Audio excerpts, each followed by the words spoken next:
এখানে আর ফর্মটা হবে অবশ্যই কাস্টমাইজ কুইক অ্যাক্সেস টুলবারে এখানে থাকবে, এখানে ক্লিক করলে ফর্ম ওপেন হয়ে যাবে। স্যার আমার কথা একটু মনোযোগ দিয়ে শোনান। এখানে যে অপশনগুলো আপনারা দেখতে পাচ্ছেন এগুলোর সাথে পরিচয় করে দিয়েছি আগে। এগুলাকে বলা হয় কাস্টমাইজ কুইক অ্যাক্সেস টুলবার। মনে হয় বোঝা যাচ্ছে না? এবার বোঝা যাচ্ছে? এই অপশনগুলোকে বলা হয় কাস্টমাইজ কুইক অ্যাক্সেস টুলবার। এখানে আপনি যেটা অ্যাড করতে চান ক্লিক করলে এখানে চলে আসবে। লক্ষ্য করছেন স্যাররা? কি বোঝা যায়? যেটাতে আমি ক্লিক করি এখানে কিন্তু একটা একটা অপশন করে অ্যাড হচ্ছে। তবে আমি যদি একটা ফর্মকে এখানে যদি অ্যাড করাই, শুধু ফর্মে ক্লিক করলে আপনার ডাটাবেসটা ওপেন হয়ে যাবে। আপনি তথ্য ইনপুট দিবেন, মূল ইয়াতে জমা হয়ে যাবে, মূল ডাটাবেসে তথ্য জমা হয়ে যাবে। এই কাজটা করার জন্য কোন ধাপগুলো অতিক্রম করতে হবে চলুন আমরা একটু দেখে নিই। তো সর্বপ্রথমে আমাদেরকে পূর্বে থেকে একটা ডাটাবেসের কি কি টাইটেল থাকবে সেগুলো আগে কি করব আমরা তৈরি করে নিব। আমি আমাদের শিক্ষার্থীর কাছ থেকে roll number, name, father's name, mother's name, date of birth এরকম ভাবে কিছু তথ্য অথবা দেওয়া আছে, সেগুলো হতে পারে। তো আমি পূর্ব থেকে এভাবে একটা ফর্ম তৈরি করে রাখলাম। এবার আমাদের কাজ হলো আমরা চলে যাব এই কাস্টমাইজ কুইক অ্যাক্সেস টুলবারে ড্রপ ডাউন বক্সে। স্যার দাগ করে একটু মনে রাখতে হবে। আর এরপরে চলে যাব আমরা মোর কমান্ড অপশনে। জি, মোর কমান্ড থেকে এভাবে যখন আসবে আমরা এখানে এই ড্রপ ডাউন বক্সে অল কমান্ডে ক্লিক করব।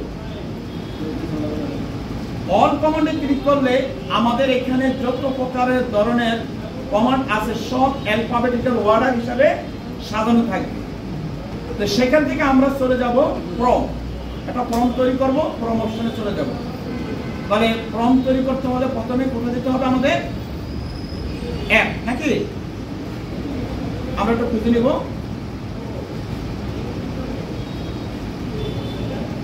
হ্যাঁ, আমরা অ্যাপে চলে আসছি। একটু লক্ষ্য করুন ফর্মটা কই আসছে। এই ফর্ম অপশন আমরা ক্লিক করব।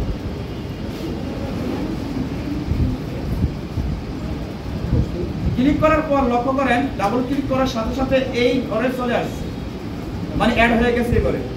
এবার আমাদের কাজ হলো ওকে দেওয়া। এখানে কিন্তু এতক্ষণ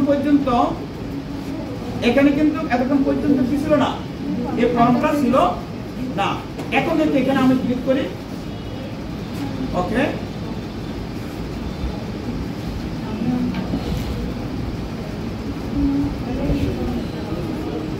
আচ্ছা আমি একটু সিলেক্ট করে দিই আগে। এই তথ্যগুলোর উপরে আমার ইয়া হবে ফর্ম হবে। দেখেন স্যাররা, আমি যে যে তথ্যগুলো সেখানে দিয়েছিলাম সেখানে কি কি রাখছি আমি? Roll name, father's name, mother's name, date of birth, class, section, religion, mobile number, mobile. আচ্ছা এবার দেখি এখানে আমি দিলাম 1, এখানে তার নাম দিলাম ধরেন আরিফ দিলাম, একজন শিক্ষার্থীর নাম লিখলাম।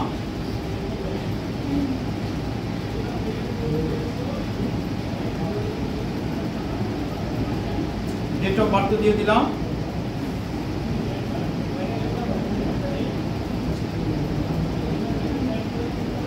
ক্লাস দিলাম,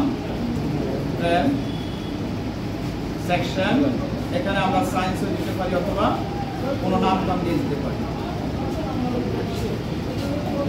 ইসলাম, মোবাইল নাম্বার,